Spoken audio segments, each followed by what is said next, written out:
ఒక అమ్మాయి ప్రేమను అంటే ఒక ఆడదాని ప్రేమను పురుషుడు పొందలేడు. ఆ! అందుకోసం చాలా కష్టపడాల్సి ఉంటుంది.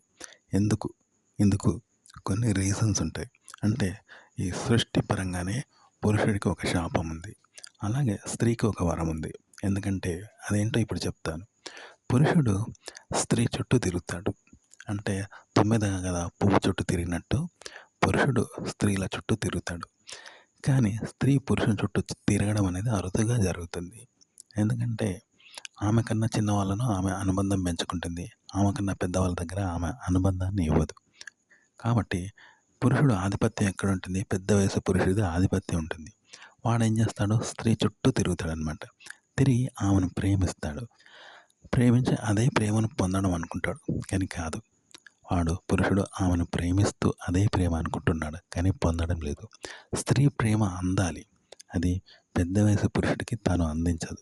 కేవలం వాడి ప్రేమను పొందుతుందంతే. పురుషుడు కూడా ఆమెను ప్రేమిస్తూ అదే ప్రేమ అనుకుంటున్నాడు. కానీ పొందడం లేదు. ఎందుకంటే పురుషుడి ఆధిపత్యం కాబట్టి. మగాడిది ఆధిపత్యం కాబట్టి ఒంటరిగా మిగిలిపోతాడు. ఎన్నటికీ పరిపూర్ణంగా ఒక స్త్రీ ప్రేమను పొందలేడు. కాబట్టి ఒక పురుషుడు స్త్రీ ప్రేమను ఎప్పుడు పొందుతాడు అంటే ఆమె కన్నా బలహీనుడైనప్పుడు, ఆమె కన్నా చిన్న వయసు వాడైనప్పుడు ఆమె లాలన పొందుతాడు. ఆమె అనుబంధాన్ని పొందే అవకాశం ఉంటుంది. కానీ మన సమాజంలో చిన్న వయసు పురుషుడు పెద్ద వయసు స్త్రీని ప్రేమించే అంత సాంప్రదాయం మనకు లేదు.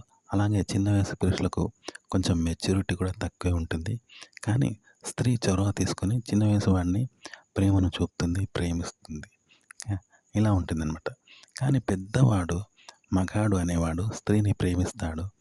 కానీ ఆమె మీద గెలుస్తాడు, ప్రేమిస్తాడు, ఆధిపత్యం చేస్తాడు. కానీ ఆమె ప్రేమను పొందే అదృష్టం వాడికి ఉండదు. కాకపోతే వాడు ఆమెను ప్రేమిస్తాడు. ప్రేమించి అదే ప్రేమ అనుకుంటాడు. అంతే మగాడిది ఒంటరితనం. చూసారా? కాబట్టి ఈ సృష్టి పరంగా మగాడికి ఒక శాపం ఉంది. అది స్త్రీ ప్రేమను పొందలేకపోవడం.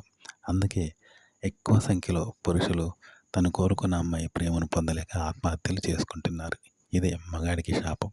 పురుషుడు స్త్రీని ప్రేమిస్తాడు. ఆధిపత్యం ఉంది కాబట్టి. సో, స్త్రీకి పురుషుడి ప్రేమ పుష్కలంగా దొరుకుతుంది ఈ రకంగా. ఎందుకంటే పురుషుడే స్త్రీ చుట్టూ తిరుగుతాడు. కాబట్టి ఇది స్త్రీకి వరం అదన్నమాట.